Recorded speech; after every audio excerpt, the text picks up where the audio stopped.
Welcome to VST news. నేను మహాలక్ష్మి. ఈరోజు మనం వైజాగ్ రామా టాకీస్ దగ్గర ఉన్నాము. అయితే రేపు జూనియర్ ఎన్టీఆర్ సినిమా దేవర రిలీజ్ కాబోతోంది. ఈ సందర్భంగా అంటించిన పోస్టర్లపై జనజాగరణ సమితి నాయకులు కొంతమంది వచ్చి ఇక్కడ వైజాగ్ సేవ్ స్టీల్ ప్లాంట్ అని పోస్టర్లపై దేవర పోస్టర్లపై వేల పోస్టర్లని అంటించారు. ఎందుకు అంటే ఎన్టీఆర్కి ఎనలేని అభిమానులు ఉన్నారు.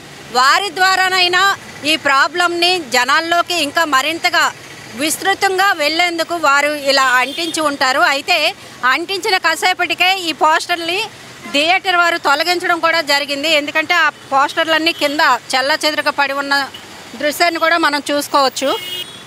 సో ఇదేనండి రామా టాకీస్. దీంట్లో రేపు దేవర రిలీజ్ కాబోతోంది. ఎన్టీఆర్ దేవర పోస్టర్ మీద ఈ విశాఖ ఉక్కు స్టీల్ ప్లాంట్ని కాపాడాలని జనజాగరణ సమితి వాళ్ళు చేసిన పోస్టర్స్ మనం ఇప్పుడు చూసుకున్నాము. ఎందుకు వీళ్ళు ఇలా చేశారు అంటే ఎన్టీఆర్ వల్ల ప్రభుత్వాల్లో చలనం వస్తుంది. ఎన్టీఆర్ ఫ్యాన్స్ కానీ ఉద్యమిస్తే ప్రభుత్వాలు కూడా స్పందిస్తాయనే ఒక ఉద్దేశంతో ఆ పోస్టర్ మీద సేవ్ వైజాగ్ స్టీల్ ప్లాంట్ అని చెప్పేసి ఆ పోస్టర్లు అయితే అతికించడం జరిగింది. ఇప్పుడు ఇది సంచలనంగా మారింది. వాటిని ఉంచకుండా థియేటర్ యాజమాన్యం వెంటనే తొలగించడం కూడా వార్తల్లో నిలుస్తోంది.